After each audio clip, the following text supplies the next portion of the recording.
expect something to happen there regarding this story where General V.K. Singh's petition comes up today to settle his date of birth issue. The General insists he was born in the year 1951 and not 1950 as in the government records. It's the first time in India's history that any army chief has taken on the government and taken them to court. Now joining us now is National Affairs Editor Srinjoy Chaudhary, Meenakshi Bhanja, both of them from the Supreme Court. Maruf Raza joining us from New Delhi.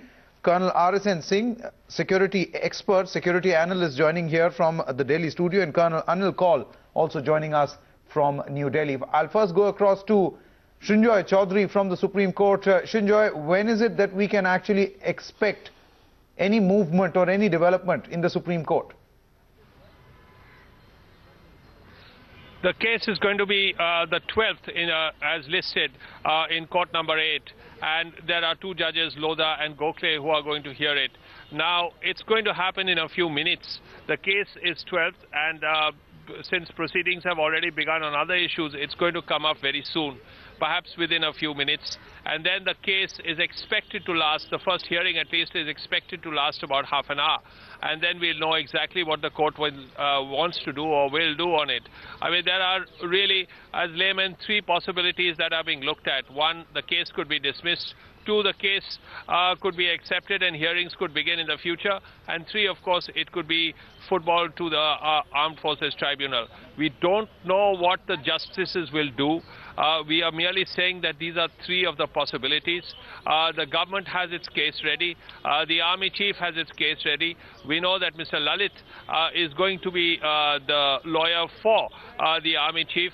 On the other side, it's going to be Mr. Vanavati and Mr. Rohinton Nariman. The points are very clear. The government's point is that this should have been sorted out 2 years after he became an army officer. On the other hand, the army chief is saying it's not about age, tenure, it's only about honor. And the fact that his date is already there, this is not about a change of date. He is saying that just get it sorted out because the date need not be changed. The AG's branch already has 51. So this is something that the two justices of the Supreme Court will have to sort out in the next few minutes. Okay, Srinjoy Chaudhary, do stay on with us. In fact, Colonel R.S.N. Singh joins us from our Delhi studio. Colonel, it seems that the army chief has put in a lot at stake over here. Personal reputation, his honor, and considering the sort of artillery that the government has prepared against him, the legal artillery, what do you think could be the road ahead here for the army chief? Yeah. No, first let me 2-3 points what Srinjoy pointed out. Let me comment on this quickly. Firstly, as far as change of date of birth within 2 years is concerned, his records had as 10th May 1951. It was one branch, an inconsequential branch as far as date of birth is concerned, where the army list, and let me say, there is a saying in the army that only crooks and careerists see the army list. Anybody, an infantry officer, he carries his identity card, he is posted somewhere in line of control, Siachen, he sees his identity card, he is assured that his date of birth is correct, what is written in the identity card. And then, somebody says that after 36 years that, but in your army list, your date of birth is so-and-so. These three military secretaries, in fact, should have apologized to General V.K. Singh, saying that we are very sorry, we caused you this trouble. Are you saying that... even now, if these people are, if they are, watching your program, it's not too late. It's not too late for them to apologize or accept their guilt. Are you saying that General Singh has some pocket of support within the army? These three military... He'll become a role model of sorts? Yes, these three military secretaries and the two army chiefs have sullied the aim of the army, and I don't know what was the pressing concern that they entered into a conspiracy. Please see the language that they have used, these military secretaries, like almost threatening, you accept it or we'll take necessary action. Is this a civilized language you use against a person who is going to be army chief? What has army come to? I'm so happy that this thing has been exposed. Maybe it will do some good to the army. And this must be happening for long. That is why, by sheer, momentum, we traveled right up to the top. But don't you think, I mean, the point that is being made is that why did this come 38 years too late? It could have happened 2 or 3 years within joining the army. I'll tell you one very specific example. It's not the first case. There is a gentleman called Colonel Ramesh Chandra Dikshit. He retired, he got a signal in 96 from the MS branch that you are to retire on 30th September. On 12th September, he wrote to the military secretary's branch saying that, look, I am going, as per my records and the Adjutant General's branch record, I have to retire next year. So when he didn't hear anything for 8 days, he sent a signal directly to the then Army Chief, Shankar Rai Chaudhary.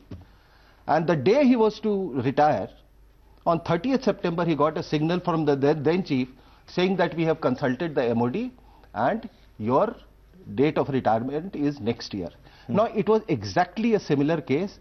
In Army list, his date of birth was 1944, but in the AG's branch, it was 1940. So it's a larger discrepancy that the Army Chief has brought to the fore. Yes. So Ramesh Chandra Dikshit has written, I read one of the articles on the net, where he says, if it could be done for me, why not the general?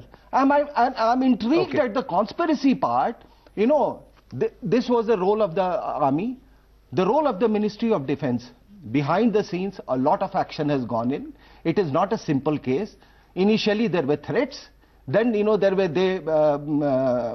a attempt to appease him with with goodies like a governor's appointment or say ambassador here or there. And when he did not buy it, then again they got back to coercion. Okay, Maruf Raza also joins us for more on this. Maruf, what's your take on whatever is happening? It could be a personal or a moral victory, even if this petition is actually upheld or registered by the court. But if it is rejected or quashed, then in that case, a personal reputation is at stake. See, let me put a few things in context. The first is that we are not here to pass any comments on what the Honorable Court will decide.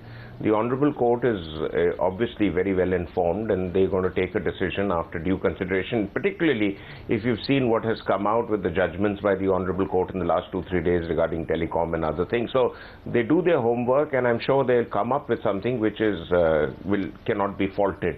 But, a couple of things must be understood. The first is that when the Army Chief keeps repeating this aspect about honor and integrity, it's a central point. Here is a man who's responsible for a 1 million strong army, and as tradition has it, a man whose word on which the army relies to go into war, or a man who on his word another soldier will put his life on the line. Now, if that is the kind of privilege and importance the man's word has, when the man's entire word and repeated assertions backed with every known document that he could put into place, a 540-page petition in which he requested the Ministry of Defence to look into it, and the Defence Minister at the end of it doesn't answer it within 90 days, as is the protocol, and then they say that this is not binding.